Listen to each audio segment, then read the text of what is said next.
Hello, viewers, welcome back. To understand this video, you need to watch previous video. To watch previous video, please click on the link in the description box. Without wasting your valuable time, let's get started. A shattered nation, Germany after World War I. The First World War ended in 1918 with Germany's defeat. The once mighty German Empire lay in ruins, its economy shattered, its people demoralized. Millions of Germans had died in the trenches, and the nation was burdened with crippling war reparations.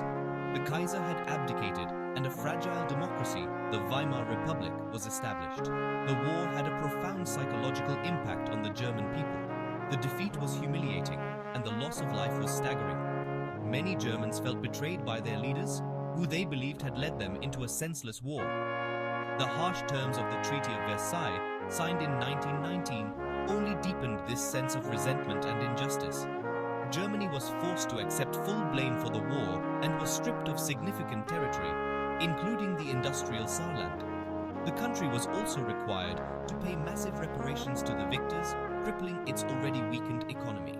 The German military was severely restricted, and the nation was forbidden from having an air force. The Treaty of Versailles was a deeply flawed document. It humiliated Germany and sowed the seeds of resentment that would later contribute to the rise of Nazism. The treaty's harsh terms made it difficult for the Weimar Republic to establish itself, and it created an environment of instability and extremism that would ultimately lead to World War II.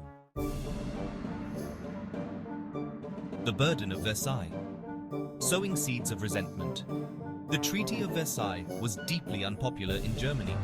Many Germans viewed it as a dictated peace, a humiliating punishment imposed by the victors. The treaty's harsh terms, particularly the war guilt clause and the crippling reparations payments, fueled resentment and anger. The treaty's impact on the German economy was devastating. The loss of territory and industrial regions, coupled with the massive reparations payments, led to hyperinflation and economic collapse in the early 1920s. The German currency became virtually worthless, and millions of Germans were plunged into poverty. The social and political consequences of this economic turmoil were profound. The Weimar Republic, already struggling to establish its legitimacy, was blamed for the nation's woes. The government's inability to alleviate the suffering of the German people led to widespread disillusionment with democracy. The Treaty of Versailles created a fertile breeding ground for extremist ideologies.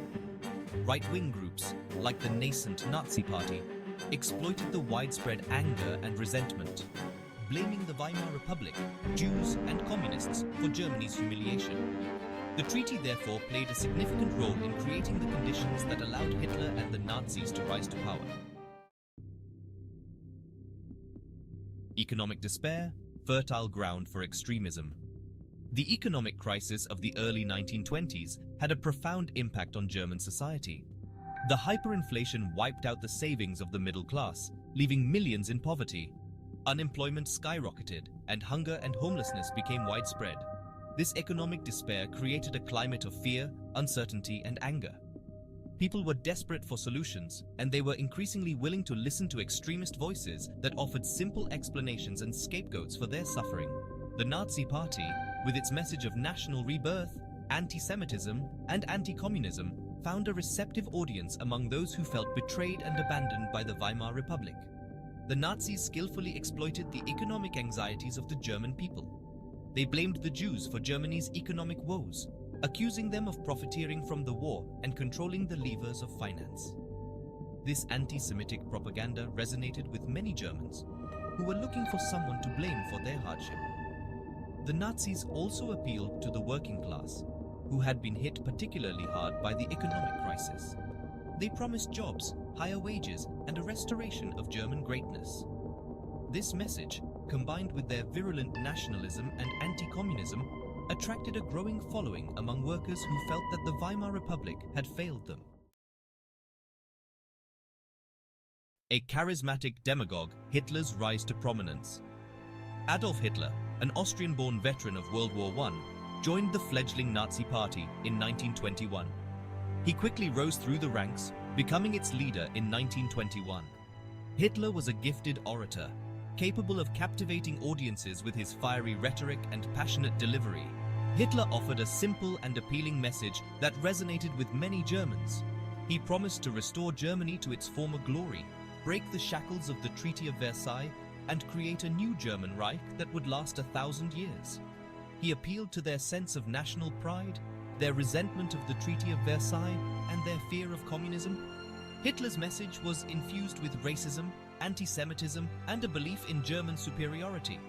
He argued that the Aryan race was superior to all others, and that the Jews were a parasitic race that threatened the purity of the German nation. He also denounced communism as a Jewish conspiracy that sought to destroy Germany from within. Hitler's charisma and his message of national rebirth found a receptive audience in a Germany still reeling from its defeat in World War I and struggling to cope with the economic and social chaos of the 1920s. The Nazi Party, once a fringe group, began to attract a mass following. Thank you for watching. To support us, please do like, share, subscribe, and turn on notification bell icon. Stay tuned for more videos. See you soon.